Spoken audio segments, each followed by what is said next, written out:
मकाम सामिना के लाल का नेल्लोर के बाइज्जत मुसलमानों, जिसका जिक्र सुनने तुम यहाँ आए हो। अभी 22,500 साल वाली बात तो अभी बताना है, अभी तो 400 साल वाली बात बताई मैंने। अभी तो आपके सामने सिर्फ 400 साल वाली बात बताई।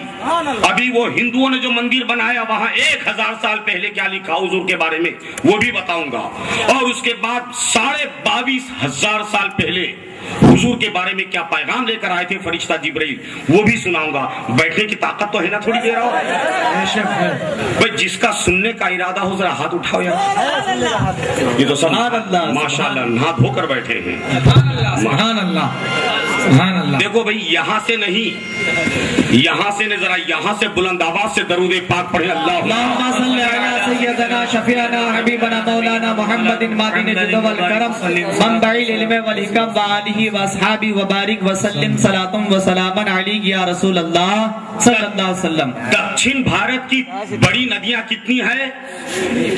3, कावेरी, कृष्णा, गोदावरी। गोदावरी, कृष्णा, कावेरी, ये 3 नदी बड़ी दक्षिण भारत की है। उत्तर भारत की गंगा, जमुना, सरस्वती, घाघरा, ब्रह्मपुत्र, ये 5 नदियां उत्तर भारत की। पश्चिम भारत की सतलज, झेलम, चेनाब, रावी और सिंध, ये 5 नदी पश्चिम भारत की। मगर मध्य भारत में एक ही नदी है जिसका नाम है नर्मदा। नर्मदा यानी 2 in 1 है, वो नर भी है और मादा भी है। मादा का मतलब समझते हो ना, मादा का मतलब लेडीज और नर का मतलब जेंट्स। मध्य भारत में नर्मदा है और भारत की सारी नदियां दक्षिण से उत्तर तक, दक्षिण से उत्तर तक, साउथ से नॉर्थ तक सारी नदियां पश्चिम से पूरब को जाती है, सारी नदियां वेस्ट से ईस्ट को जाती है। एक नर्मदा ऐसी नदी है जो पूरब से पश्चिम को जाकर अरब सागर में मिलती है। सुभान अल्लाह, सुभान अल्लाह। जहां से नर्मदा निकली है नेल्लोर वालों, हिंदुस्तान के हिंदू साधु संतों ने, ऋषि मुनियों ने सरकार के बारे में क्या लिखा वो बताने जा रहा हूं। सरकार के दुनिया में आने से 1000 साल पहले नर्मदा जहां से निकली वो जगह का नाम है अमरकंटक। अमरकंठ से नर्मदा निकली है और पूरे भारत में कश्मीर से कन्याकुमारी तक और पेशावर से लेकर नागालैंड तक पूरे भारत में ब्रह्मा के 2 ही मंदिर हैं। एक तो अजमेर पुष्कर में और दूसरा जहां से नर्मदा निकली है अमरकंटक।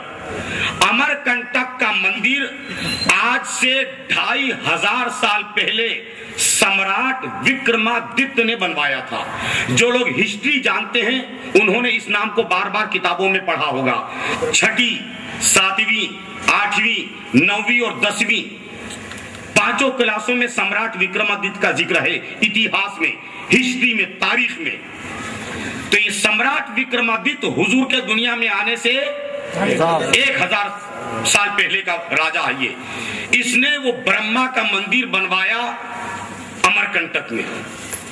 तो उसमें बहुत बड़े पत्थर की चट्टान, खासतौर से अइम्मा हजरात की तवज्जो चाहूंगा। पत्थर की चट्टान पर सारे अवतार बनाए हैं गोल गोल दायरे में, और बीच में कल्कि अवतार भी बनाया गया है, यानी सरकार का मुजस्समा भी उन लोगों ने बनाया। तो सारे अवतार सीधे हाथ से सर तक और सर से पांव तक सारे अवतारों की मूर्त है, और बीच में कल्कि अवतार को बताया। सारे अवतारों को किस कंडीशन में बताया? धोती में। धोती समझते हो ना, सारे अवतार धोती में, मगर कल्कि अवतार को लुंगी में बताया है। जबकि 2500 साल पहले हिंदुस्तान का कोई आदमी अरब की ABCD को भी नहीं जानता था। सारे अवतार धोती में, कल की अवतार को अरबी लुंगी में बताया। सारे अवतार के ऊपर का बदन खुला ओपन, वो सोने चांदी के जेवर से, अभी भी उनकी मूर्तियां ऐसी ही है, मगर कल की अवतार को इस तरह अरबी जुब्बे में बताया। अरबी जुब्बे में उस जमाने में हिंदुस्तान वालों ने 2500 साल पहले अरबी जुब्बा, अरब नहीं जानते थे तो अरब का जुब्बा क्या जानेंगे, मगर कल की अवतार को अरबी जुब्बे में, और सारे अवतारों के सरों पर वो डिजाइनदार सोने का वो टोपी टाइप होता है, मुकुट बोलते हैं उसको, मगर कल की अवतार को बाकायदा अमामे में बंधा है, सर पर। क्या बात। सारे अवतारों की सवारियां भी कि किसने किसने किस किस पर सवारी की, तो कोई गधे पर, कोई चूहे पर, कोई कुत्ते पर, कोई शेर पर, कोई बंदर पर, कोई गिद्ध पर, वगैरह वगैरह, ऐसी उनकी सवारी। मगर कल की अवतार की सवारी ऊंट बताया है, और नीचे लिखा है कि इसका नाम कस्बा होगा। अब ये इल्म वाले जानते हैं कि सरकार की ऊँटनी का नाम क्या था? कस्बा था। सरकार की ऊँटनी का नाम कस्बा। कल की अवतार के सर पर एक अबर बताया, उसमें डायरेक्शन जो दिया है कि कल की अवतार के सर पर एक अबर, और नीचे लिखा है कि कल की अवतार की छाया धरती पर कभी नहीं पड़ेगी, यानी हुजूर का साया जमीन पर नहीं पड़ेगा, कभी नहीं होगा। वो हिंदी भाषा में लिखा है, मैं जो वो लिखा है वो बताकर फिर उसकी तशरीह कर रहा हूं आपके सामने। लिखा है कि कल की अवतार की माता का नाम शांति होगा, क्या बात, पिता का नाम ईश्वर दास। कल की अवतार की माता का नाम शांति, पिता का नाम ईश्वर दास। नेल्लोर वालों, अल्लाह की कसम, हुजूर की माँ का नाम शांति ही है, हुजूर के अब्बा का नाम ईश्वर दास ही है, फकत भाषा का भेद है। ये एक गिलास है, मौलाना मुश्ताक ने कहा कि हजरत ये पानी है, ये मौलाना साहब ने कहा कि नहीं ये नील्लू है, इन्होंने कहा कि ये जल है, उन्होंने कहा कि ये आब है, इन्होंने कहा कि ये पानी है, इन्होंने कहा कि ये वाटर है। तो 10 आदमियों ने 10 भाषा में अलग अलग नाम लिया, मगर है तो वो एक। उसमें लिखा कल की अवतार की माता का नाम शांति होगा। अब शांति का अगर आप उर्दू में तर्जुमा करें तो क्या होगा? शांति का मतलब सुकून, अमन, इत्मीनान, अमन। और इसी उर्दू के सुकून को अगर अरबी में ले जाओ, क्या बात, अगर इसी सुकून को अगर अरबी में ले जाओ तो अरबी में सुकून या शांति को कहते हैं अमन। और ये लफ्ज अमन किसी लेडीज के लिए इस्तेमाल किया जाता है तो अरबी ग्रामर के एतबार से ताए मुदव्विरा लगा दिया जाता है तो वो बन जाता है आमिना। सुभान अल्लाह, सुभान अल्लाह। तो सरकार की माँ का नाम आमिना। हिंदी में अगर कोई पूछेगा तो क्या बोलोगे? शांति। और अल्लाह की कसम, मेरे आका के दुनिया में आने से पहले शांति कहाँ थी? मुस्तफा ने कदम रखा कि सारी कायनात में शांति हो गई। तो जिस माँ ने कायनात को शांति देने वाला पैदा किया है उसकी माँ तो शांति ही तो होगी, बेशक। इसीलिए मेरे चचा जान का एक शेर, मेरे चचा अक्सर फरमाते हैं कि जहां तारीख था जुल्मत कदा था, सख्त काला था। ये सारा जहां तारीख था, जुल्मत कदा था, सख्त काला था। अरे नबी पर्दे से क्या निकले, घर घर में उजाला था। नबी पर्दे से क्या निकले, घर घर में उजाला था। लिखा है कि पिता का नाम ईश्वर दास। अब ईश्वर दास का तर्जुमा अगर आप करोगे तो क्या होगा? ईश्वर की सेवा करने वाला। उर्दू में तर्जुमा करो खुदा का बंदा, खुदा की बंदगी करने वाला। अब ये खुदा के बंदे को अरबी में ले जाओ अब्दुल्ला। क्या बात, भाषा बदली, हकीकत वही है। आगे लिखते हैं कि कल की अवतार ऐसे स्थान पर जन्म लेंगे जहां ईश्वर का भव्य मंदिर होगा, यानी खुदा की इबादत का सबसे बड़ा घर जहां होगा वही कल की अवतार आएंगे। बताओ सारी कायनात में खुदा की इबादत के लिए सबसे बड़ा घर कहाँ है? मक्का शरीफ, काबा, मक्का, काबा, मक्का। पहाड़ियों वाला गांव होगा। मक्के में जो हज के लिए गए देखा उन्होंने कि सारा मक्का पहाड़ियों से घिरा हुआ है। आगे लिखा है कि कल की अवतार जब 25 वर्ष के होंगे तो अपना प्रथम विवाह करेंगे ऐसी स्त्री से जो 2 पतियों की विधवा होगी। मेरे आका ने पहला निकाह फरमाया 25 साल की उम्र में, किससे? बीबी खदीजतुल कुबरा से, जो 2 शौहरों की बेवा थी। आगे लिखा है कि कल की अवतार जब 40 वर्ष के होंगे तो साक्षात ईश्वरीय दूत ईश्वरीय संदेश लेकर उनके पास आएगा। 40 साल में जिब्राइल फरिश्ता अल्लाह का कलाम लेकर आया, इक़रा बिस्मि रब्बिकल लज़ी खलक़, ऐ महबूब अपने रब के नाम के साथ पढ़िए। 40 साल की उम्र पाक में फरिश्ता जिब्राइल अल्लाह का पैगाम लेकर रसूल कायनात के पास आए। आगे लिखते हैं कि प्रथम श्रेणी में निर्धन लोग अनुयायी बनेंगे, यानी कमजोर गरीब तबका ही ईमान लाएगा। क्या बात है। बिलाल हबशी, सोहेब रूमी, ये गरीब लोग, खुबैब, खब्बाब, यासिर, अरफात, सुमैया, ये सब मक्के के गरीब थे। गरीब लोग ही पहले राउंड में यही अफराद ईमान लाए। आगे लिखा है कि कल की अवतार के सगे संबंधी उनके शत्रु हो जाएंगे, सगे रिश्तेदार दुश्मन बन जाएंगे। अबू जहल रिश्तेदार था, चचा दुश्मन बना, अबू लहब दुश्मन बना, उतबा दुश्मन बना, शेबा दुश्मन बना, वलीद बिन मुगीरा दुश्मन बना, उमैया बिन खलफ, ये सब रिश्तेदार थे और सबसे बड़े दुश्मन यही हुए। आगे लिखते हैं कि कल की अवतार जब 52 वर्ष के होंगे,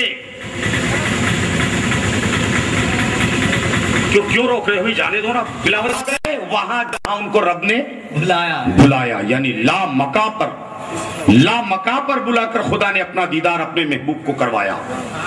आगे लिखा है कि कल की अवतार जब 52 वर्ष के होंगे तो उनके सगे संबंधी उनका प्राण लेने की कोशिश करेंगे।